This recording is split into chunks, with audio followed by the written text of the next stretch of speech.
Olá, meu irmão, minha irmã, Deus te abençoe em nome de nosso Senhor Jesus Cristo. É sempre um grande privilégio, uma grande honra quando chega essa hora para a nossa meditação. Estamos sempre trabalhando para que nossa fé possa crescer através da palavra de Malaquias capítulo 4, porque a missão do profeta Elias foi restaurar a nossa fé, a ponto de que o justo da sua fé viverá. E esse é um tempo em que nós estamos vivendo a maior tempestade que podíamos enfrentar.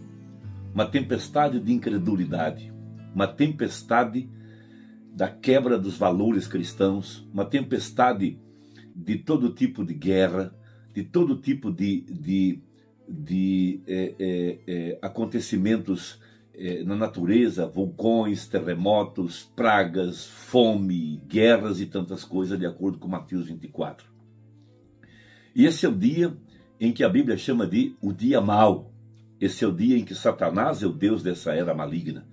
Esse é o dia em que Satanás tem enganado as pessoas através da estrutura chamada igreja.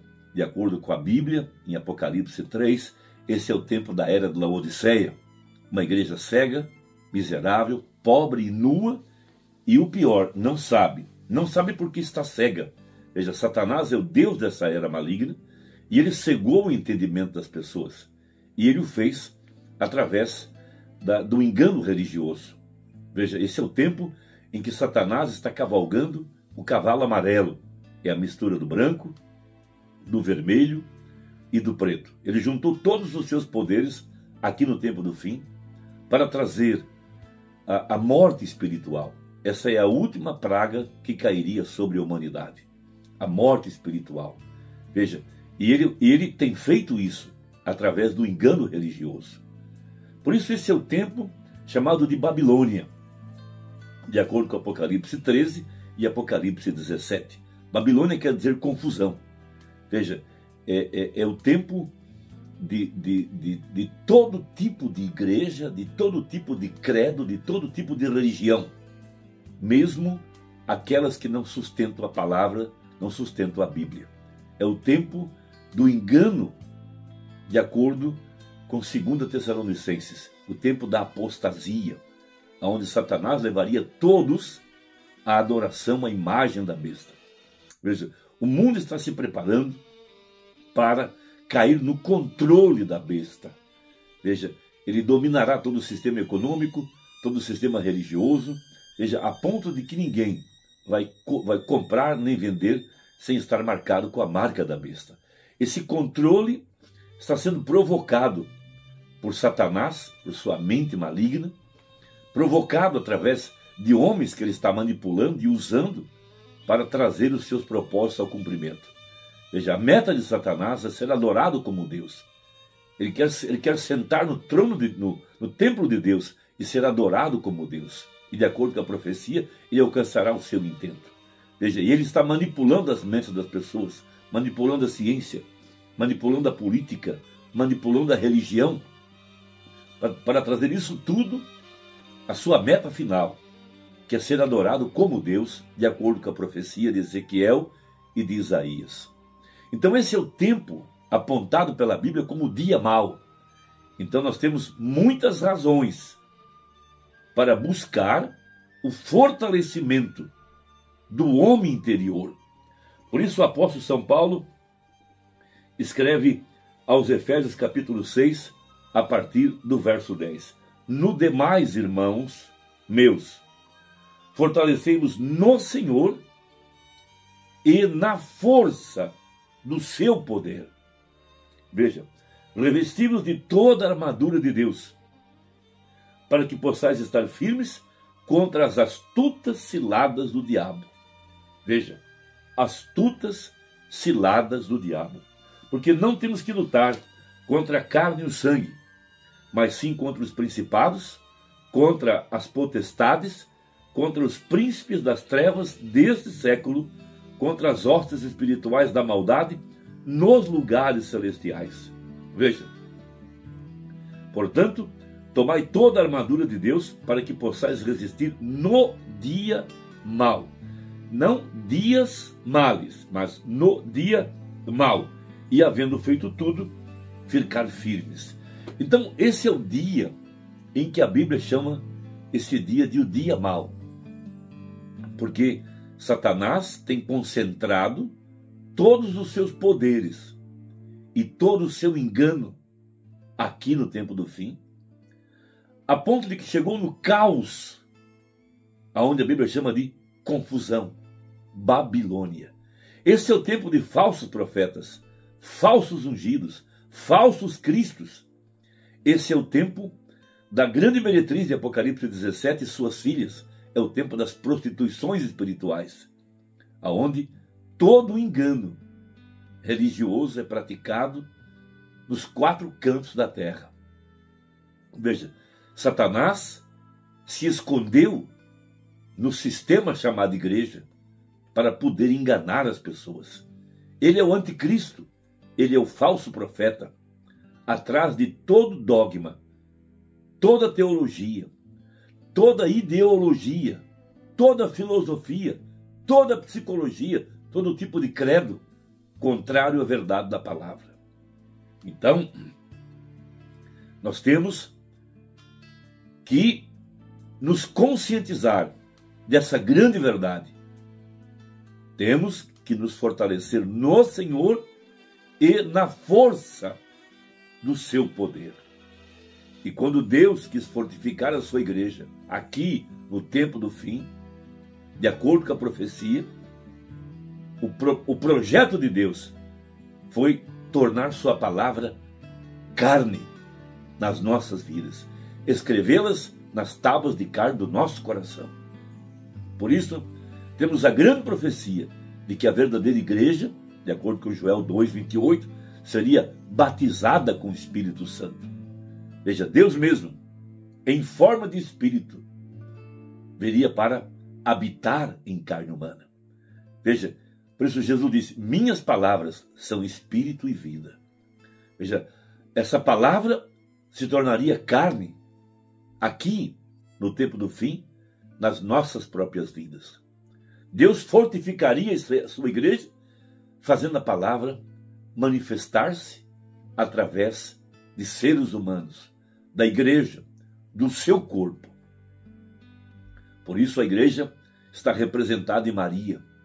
Fora um anjo que trouxe a palavra a Maria, mas a palavra do anjo era a palavra de Deus para se materializar em Maria.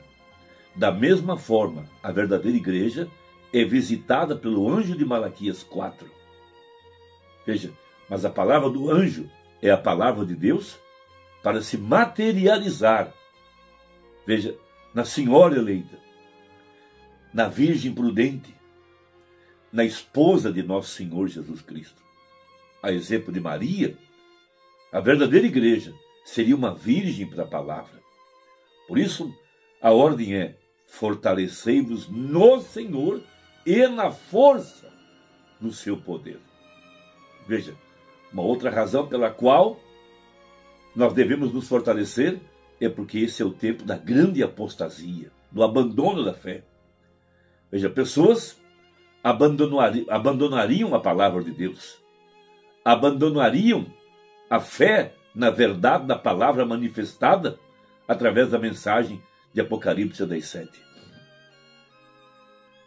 Essa mensagem está fortificada com 7 vozes. Veja, foram 7 vozes que saíram do trono de Deus, 7 espíritos, 7 lâmpadas, 7 estrelas. E todas essas 7 vozes estariam reunidas aqui no tempo do fim. E essas vozes estão na palavra manifestada. Esta voz, veja, que trará os mortos da sepultura. Essa voz que tem vivificado os nossos corpos mortais. É por isso que o profeta, pregando a mensagem, o arrebatamento, ele coloca o Salmo 27 nessa mensagem, onde está escrito, o Senhor é a minha luz. Veja, e a minha salvação, a quem temerei? O Senhor é a força da minha vida. Veja, de quem me recearei? Quando os malvados, meus adversários e meus inimigos, veja, principados, potestades, poderes das trevas, investiram contra mim para comerem as minhas carnes, tropeçaram e caíram. Veja, uma igreja selada com o Espírito Santo, uma igreja batizada com o Espírito Santo, uma igreja onde a palavra está encarnada. Veja, ainda que um exército me cercasse, o meu coração não temeria. Ainda que a guerra se levantasse contra mim, nele confiaria.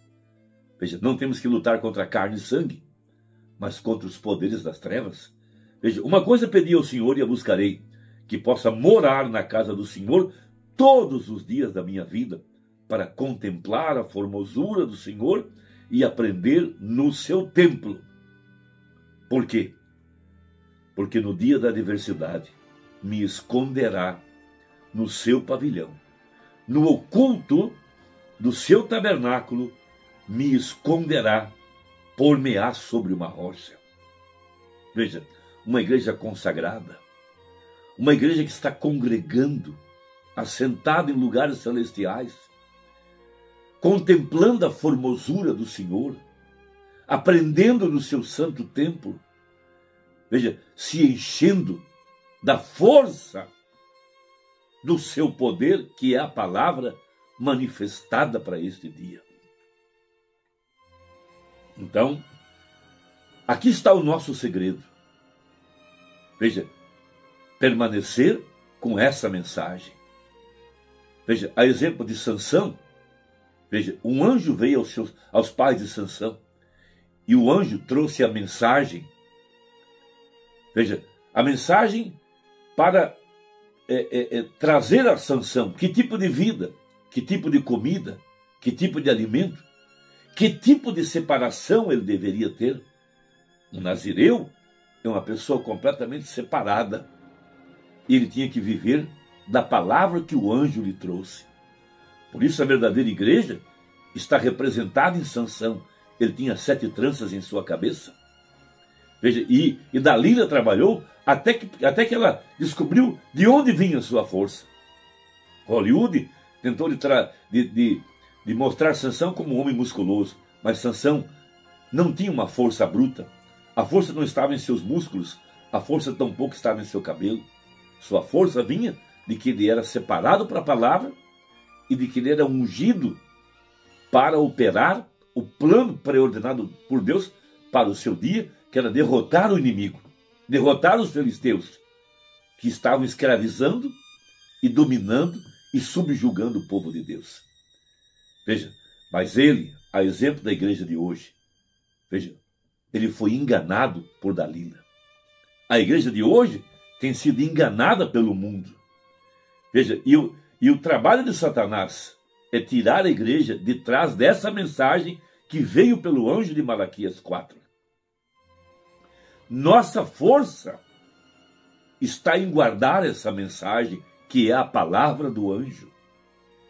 Veja, fortalecei-vos no Senhor e na força do seu poder.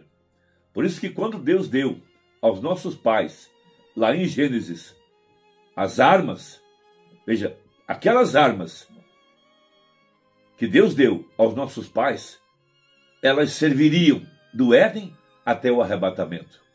Veja, e qual era a arma? Permanecer com a palavra.